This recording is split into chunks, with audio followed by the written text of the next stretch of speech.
যখনই কোনো ব্যক্তি দোয়া চাইবে, একটা একটা অত্যন্ত গুরুত্বপূর্ণ একটা কথা আমি আপনাকে বলি। কোনো ব্যক্তি যদি দোয়া চায় আপনার কাছে, আপনি কি বলবেন জানেন?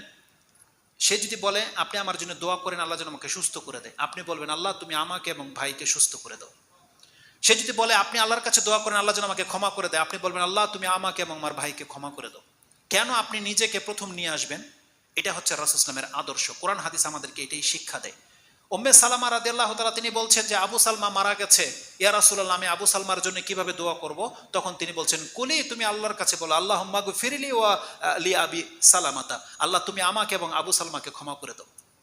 অথচ দোয়া চেয়েছে আবু সালমার জন্য, রাসূলুল্লাহ তাকে শিখালো যে তুমি বলবা আল্লাহ তুমি আমাকে এবং আবু সালমাকে ক্ষমা করে দাও। ইব্রাহিম আলাইহিস সালাম একই কথা বলেছিল, আল্লাহ আমাকে এবং আমার বাবাকে ক্ষমা করে দাও। তার মানে সব থেকে বেশি দোয়ার হক রাখেন আপনি নিজে, এই জন্য নিজে নিজের জন্য দোয়া করবেন সব থেকে বেশি, তারপর আপনার পরিবারের জন্য দোয়া করবেন এবং সমস্ত মুসলিমদের জন্য দোয়া করবেন। নূহ আলাইহিস সালাম কি বলেছে? রব্বি গফিরলি ওয়ালিল ওয়ালিদাইয়া ওয়ালিমান দাখালা বাইতিয়া মুমিনান ওয়ালিল মুমিনিনা ওয়াল মুমিনাত। আল্লাহ বলছে আল্লাহ তুমি আমাকে ক্ষমা করো, আমার বাপ মাকে ক্ষমা করো এবং আমার ঘরে যারা মুসলিম হয়ে প্রবেশ করবে তাদেরকে ক্ষমা করো এবং যত মুমিন মুসলিমাত আছে তাদেরকে ক্ষমা করো। এখানে দেখেন নিজের দিকে আগে ঠেলে দেওয়া হয়েছে। অতএব আপনারা প্রত্যেকে সবসময় নিজের জন্য বেশি দোয়া করবেন, আমাদের জন্য পরে, আগে নিজের জন্য দোয়া করবেন।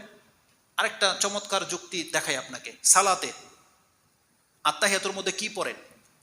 আত্তাহিয়াতুর মধ্যে সবচেয়ে প্রথম আমরা দোয়া করি রাসূল ইসলামের জন্য, কারণ দোয়ার ক্ষেত্রে তিনি হকদার আগে, এটা আমাদেরই ফয়দা। রাসূল ইসলামের জন্য দোয়া করলে এই দোয়া বেশি কবুল হয়। তারপরে কি বলেন? আসসালামু আলাইকা আইয়ুহান নাবিয়্যু, তারপরে ওয়া আসসালামু আলাইনা, হে আল্লাহ আমাদের উপরে শান্তি হোক, আলাইনা ওয়া ইবাদিল্লাহিস সালিহিন, তারপরে অন্যান্য ভাইদের কথা আসবে।